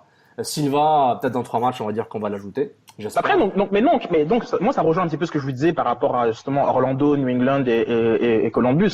Si l'impact a 5 joueurs qui sont pas mal titulaires un peu partout en MLS, ben c'est suffisant pour. Mais là-dedans, t'en as beaucoup où c'est discutable. Je veux dire, nos défenseurs centraux, je suis pas convaincu.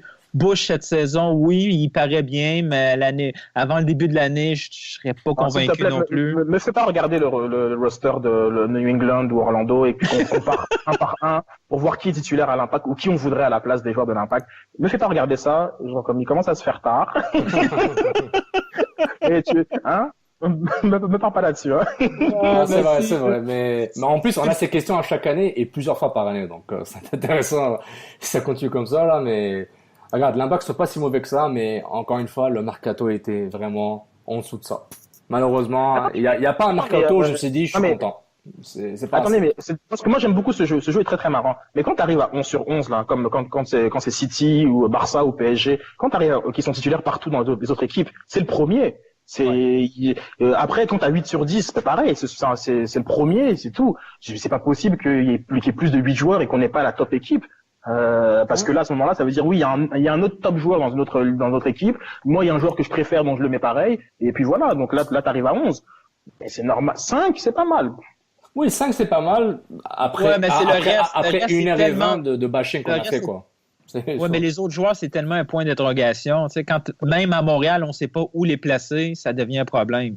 Oui, c'est là que ça commence à peser sur le club. Ouais, puis c'est gênant d'avoir cette conversation en 2018. C'est ça qui est énervant, qui est frustrant. Honnêtement, ce club évolue tellement lentement. Puis à chaque fois, c'est un éternel recommencement. Puis je sais pas pourquoi ils sont pas capables d'être un minimum. Il faut rattraper le retard. Déjà, il faut qu'ils rattrapent du retard. Et ça demande un recrutement conséquent.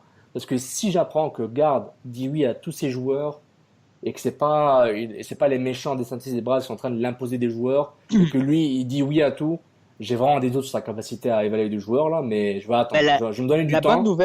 Mais je suis un peu inquiet.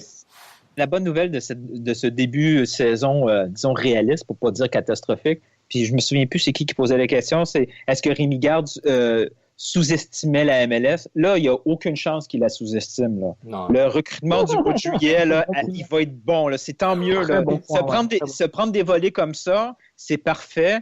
Rémi Garde, toute sa gang, c'est clairement que il faut pas recruter n'importe qui là, pour dire « Ah, lui est européen, il joue quelque part en Europe, il va faire le travail. » Non, ça fonctionnait peut-être en 2012, mais là, aujourd'hui, il faut que ce soit des joueurs de qualité. Il faut que ce soit aussi des jambes fraîches, là, du physique de qualité.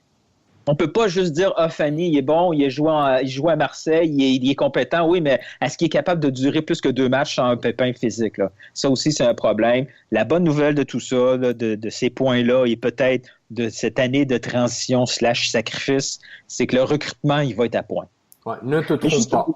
Mais justement, moi, j'ai de la misère à penser que lorsque tu annonces que c'est une année de transition, que tu arrives à attirer des joueurs, que tu arrives à attirer le public, que tu arrives à attirer après des partenaires financiers, il y a quand même un risque, et je crois que c'est pour ça aussi que c'est un mot qui ne viendra jamais de la bouche du staff de l'Impact et de la direction, c'est qu'à partir du moment où tu dis, ben non, cette année-là, elle sert à rien, enfin non, on arrête de bâtir notre identité, philosophie et tous ces mots-là qui assez vide de sens dans le monde du foot, ben il y a personne qui embarque dans le projet. Malheureusement, c'est ça. Donc je crois que on n'entendra jamais. C'est peut-être pour ça qu'on n'entendra jamais l'Impact le dire. Est-ce qu'il le pense? Ben on verra la réaction de Joey, genre au bilan de mi-saison, au bilan de fin de saison. Je sais pas. Moi, je serais très curieux qu'il le pense. Et en parlant de retard de cette MLS où l'Impact prendrait du retard, quand même, j'aimerais signaler que New York FC, Atlanta, Orlando, les 3 premiers de la ligue en ce moment, ils n'existaient pas il y a 3 ans. Exactement. Et donc, c'est quand même, l'Impact prend du retard sur qui? Et il faut quand même préciser parce que ces équipes-là n'existaient pas. Et oui, ils sont arrivés avec des gros moyens, sont arrivés parce que c'est des nouvelles franchises, ils n'avaient pas le choix justement de mettre le paquet pour ça. Et l'Impact, selon moi, réagit adéquatement avec le staff qu'ils ont. Maintenant, voilà. Et peut-être qu'il faut aligner un peu plus d'argent au niveau des salaires pour attirer les personnes, au niveau des transferts pour attirer les bons joueurs. Mais l'Impact prend du retard quand même sur des équipes qui arrivent avec des projets, des ambitions qui sont complètement MLS 3.0. Ah oui. C'est plus du tout. Regardez que LAFC prennent Marc Dos Santos, c'est pas une coïncidence. Je peux vous dire. Des clubs sont tous avec des coachs qui connaissent le continent, qui connaissent le foot international. Dos Santos, il a connu l'Europe. Il y a connu le Brésil. Honnêtement, il y a des choses qui arrivent, c'est pas de coïncidence, ça se fait pas par hasard, ça se fait pas, là, peut-être, tu viens à l'appel Skype. Au-delà de Santos, moi, je te dis plus, genre, comme Bradley, genre, comme un an avant le projet de l'AFC, il voulait rien savoir des États-Unis. Genre, il était là, il faisait ses choses en Égypte, je sais pas, il était en France, après, il était monté à Swansea, ça a duré 2 mois. Bref. Il voulait rien savoir des États-Unis et il arrive, il voit un club qui est possédé par Magic Johnson, etc. Ils arrivent et qui disent bon voilà, on va faire un stade en 18 mois, on va faire ci, on va faire ça. Exactement. Bon, ben lui, il vient. Et donc, c'est pour ça que quand même, c'est vrai que oui, l'Impact, techniquement, prend du retard, mais prend pas du retard sur les gens contre qui elle pensait compétitionner à la base. Non, c'est vrai, en plus. Puis ça devrait pas s'améliorer, là. Bah oui, en plus, le fait que l'Impact soit en transition, c'est pas par choix, parce que les autres équipes leur imposent ce rythme-là, donc ils se trouvent en retard. La transition, elle est pas là par choix. Ils se la font imposer parce qu'ils leur papier puis on dit oh shit, c'était pas ce qui était prévu en fait. Exactement. Tu sais, Joey Saputo, quand il a reçu l'argent pour les franchises d'Atlanta, les nouvelles, quand ils se le partagent entre eux, hein, il a investi à Bolum peut-être, là, mais peut-être il aurait dû l'investir sur pas Mankonzu, en tout cas. Ne pas l'investir sur Mankonzu, parce que lui est en train de drainer l'argent. Bon, je pense sur ce, ça va conclure une belle émission, quasiment 1h30, donc excellent. Je vous remercie tout le monde de nous avoir écouté sur les différentes plateformes de diffusion. Mettez les mots-clés Cannes Football Club plus, vous allez découvrir d'autres podcasts incluant le nouveau Le Match en Main avec Julien Tardif, les faits sur MLS, MLS Africa Plus, Lopo Avendano et d'autres podcasts. Évidemment, les spéciaux Coupe du Monde mise au jeu avec Sid, Julien, Jules Soccer et Reg qui ont passé au crible les 8 groupes du mondial. Donc, allez-y sur la plateforme. Au pire des cas, allez-y sur soundcloud.com/Cannes Football Club où vous allez tout trouver là-bas. Nilton, Sid, merci beaucoup messieurs. J'espère que vous êtes amusés. Un grand merci à nos Patreons. On est 80 maintenant. Merci beaucoup. Vous nous faites beaucoup plaisir et de support et d'énergie pour continuer à faire tout ce qu'on fait. Donc, merci beaucoup tout le monde. Merci beaucoup Nilton, Sid. Bonne soirée. Ciao, ciao.